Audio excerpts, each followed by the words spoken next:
Hello guys, welcome to the Taco Garage. My name is AJ and we have our expert installer here. My name is Andy and I obviously did not prepare for this. No, this is on purpose. We wanted to show you that he is installing stuff. Street cred. Obviously he does install this stuff, and between him and I, we've probably done around 1,000 grill installations. So the information that we're going to tell you is what we've seen over the years. There's a lot of questions that people have about the TRD Pro grill, and we want to clear some of those misconceptions up. So in this video, we're going to talk about that and how you can get around those problems or fix them, or if they are complete myths. We're going to start off with the most common question, and I already know what it is, but tell us. So the most common question we get about this grill is whether or not it fits my truck, whatever that is. So it can be anywhere from any third generation Tacoma, 16 and up. And a lot of people ask, they have, it says 16 and up. It doesn't say 17 or 18. So people ask, hey, I have a 17, does it fit? I have a 2020, does it fit? So the answer 99% of the time is yes. The only exception being the 2020, I think they started doing this on 2020 with the technology package that adds a stock camera to the front of the vehicle. If you have that stock camera, you can make it work, but you have to make it. It will not work out of the box. There's no spot for that camera to be transferred over into the new grill. So that's the only reason why I would kind of say no, it does not fit your truck. Other than that, it fits anything from 16 all the way to 2022, and that's only because the new one's not out yet, which I'm pretty sure it will fit as well. Yeah, so we're recording this in April 22, so we don't know what the 2023 Tacoma is going to look like, but we have it under pretty good authority that 2023 is going to be more of the same. So don't expect the 2023 Tacoma to be any different. So the grill will probably fit those two. But again, anything from 16 and up, yes, it works. Okay, so the second most common question we get about the grill is whether or not it works with TSS, which is Toyota Safety Sense, which is a driver assist. It controls your automatic cruise control, it slows down, it sees the car in front of you and hits the brakes for you. So that is a common concern when you swap out your grill because the sensor needs to be transferred. Yeah, so the TRD Pro grill is compatible with any Tacoma that has the TSS system. What you have behind your stock grill is going to be a radar. So what is commonly called a sensor is actually a radar that sits right behind your grill. And on any grill other than the TRD Pro grill, the radar sits right behind your logo. And that gets transferred to the Toyota TRD Pro grill. And it gets transferred behind this piece right here. This is a garnish, and we're going to talk about that too in a second, because that is another thing that we get a lot of questions about. But the TSS system will work with any Toyota Tacoma 2018 and up and the TRD Pro grill. You just have to make sure you install it correctly, and you have to make sure you use that garnish. That being said, what is the garnish? So the garnish is this piece right here.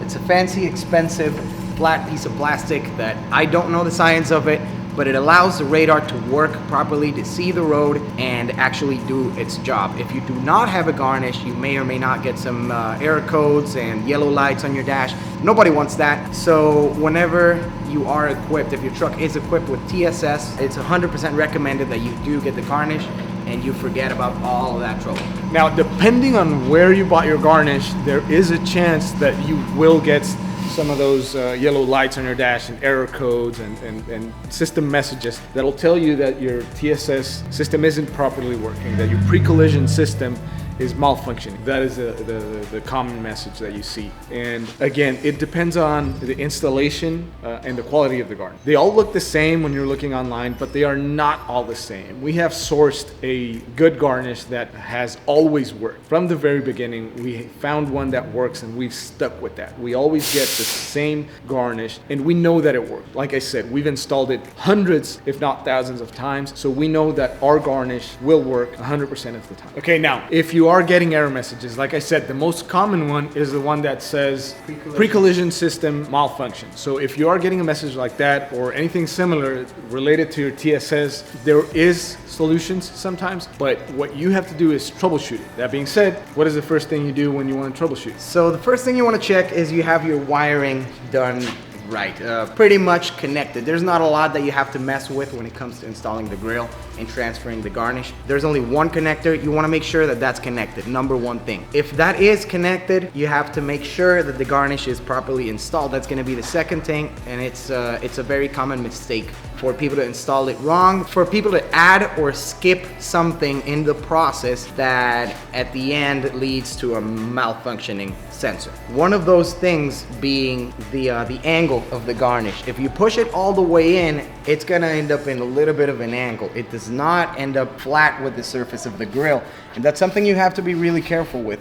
That is normal, and that is how it's supposed to sit. You'll see it on a TRD Pro, the stock grill, it looks like that. So that means it's pushed all the way in and it's supposed to be that way. Some people, to avoid that, because they think it needs to be flat with the surface, they put washers behind it or they do something to fix it and to make it even with the grill. That is not necessary. You don't have to do that, and in fact, that could be the source of the problem. Now, Andy mentioned those washers under the garnish. If you watch YouTube, which you do obviously, there will be some videos that tell you that in order to fix those error codes, you have to add washers to your garnish, and that is a total lie. We get customers asking about that all the time, and usually that gets fixed by switching the garnish to one of ours. And that's because people try to fix that angle that Andy was talking about. The garnish has to have that angle. It is designed to be that way. So when you add those washers to try and bring it to flat with the grill, that can introduce a problem or can wrongly fix it. So that doesn't usually fix the problem. But not only that, it's not necessary. If you have a good garnish, you won't have to do that. Just wanted to make that really clear. You don't need to add washers. You shouldn't have washers behind your garnish in order to make it work. Another thing that people ask us about is recalibrating. And sometimes they'll get the error message and think that they have to recalibrate, or they'll go to Facebook or maybe some forums, or they'll ask their buddies and they'll tell them, or maybe some people ask the dealer, believe it or not. By the way, don't go to the dealer for this kind of stuff. This aftermarket stuff, Toyota doesn't like you doing any of this, so they won't really give you good information about it. Like you said, we have installed these many times, so if you do have questions, you can ask us. Just finish watching the video. That's probably one of your best sources of information. But on the recalibration issue, I'm gonna let Andy talk about it actually. So what do you tell people when they ask you if they have to recalibrate their truck? Just don't. So when it comes to recalibration, most of the time when people ask about it is because they are coming from the dealer and they inquired and they said, hey, I want to get a TRD Pro grill for my truck. What do I need to do? And the dealer will always say, oh, well, you have to bring it back and we'll recalibrate for $500. That's not necessary. I don't know if there's even such a thing as recalibration. There's probably a process for that, but it's not necessary to make the TRD Pro grill work with the garnish. A lot of people say, oh, because I'm transferring it from the center all the way to the bottom, it's gotta recalibrate. You do not have to do that. We've installed these grills many times with zero problems, and we've tried cruise control, we've tried the automatic braking, and we've tried all of these features, and they all work. Another common question that goes along with it is when you lift the truck. If I lifted the truck, do I have to install the new grill? Because I'm bringing the whole truck up, so if I put the new grill, it brings the garnish down to where it's supposed to be. A lot of people say that. That's also not true. You can lift it, unless you're going maybe 8 inches of lift, 6 inches of lift, something like that, it may affect the TSS, but from 0 to 3 inches, you're gonna be fine, no recalibration needed. Once we have answered most of people's questions, the next thing they ask is about installation, because now they know that they wanna buy it, but now they don't know if they wanna install it themselves, so bring it in here. The installation isn't hard at all. Anybody can do it with just a few tools, but it is a lot easier if you have power tools, if you have the right tools, if you have the time, if you have the space, if you have the knowledge. So that being said, is it hard to install it? Would you recommend people install it themselves or just bring it to somebody like us? I recommend you try it yourself. If you can't figure it out, bring it in somewhere. But for most people, this is gonna be a fairly simple install. It's just gonna take some time. It's gonna take some messing with it. There's a bunch of clips and tabs that you have to undo, and that can get a little annoying. If it's an old grill, if it's an old truck, and old, I mean 16, it's probably gonna be a little tighter. The clips are gonna be brittle, so you may break 1 or 2, but it's not hard to do at all. You can definitely, I recommend you try it at home first, try to figure it out, and just take some time. Just be ready to spend at least 2 hours if it's the first time you've done it.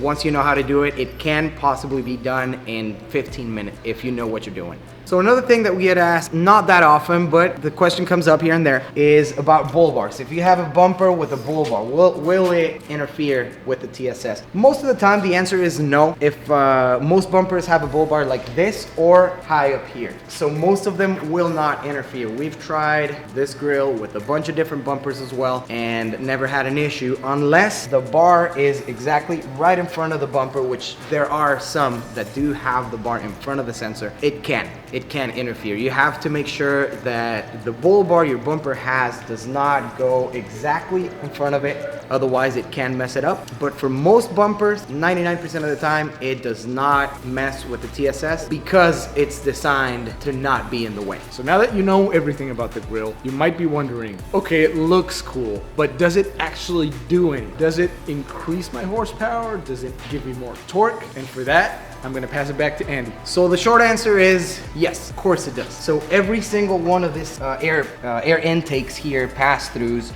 just pushes the air, compresses it. It's pretty much a turbo, but on the grill, so it compresses air. It makes it go faster, cooler inside the engine. So you're basically gaining about 2 horsepower per hole. That's about 248 horsepower.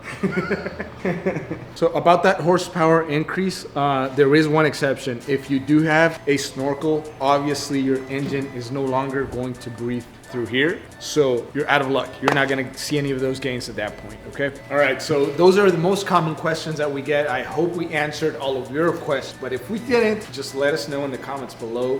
If you did get your hands dirty and solved one of these yourself and came up with any other issues that you think we should talk about, maybe we'll do it on the next video. Just let us know. All right, that was it. Thank you for watching, guys. Like the video, subscribe, and we'll see you in the next one. By the way, you don't actually get any horsepower from that. Just in case you didn't catch that. Not like a turbo. Just get a supercharger. Yeah, no, that's not a turbo.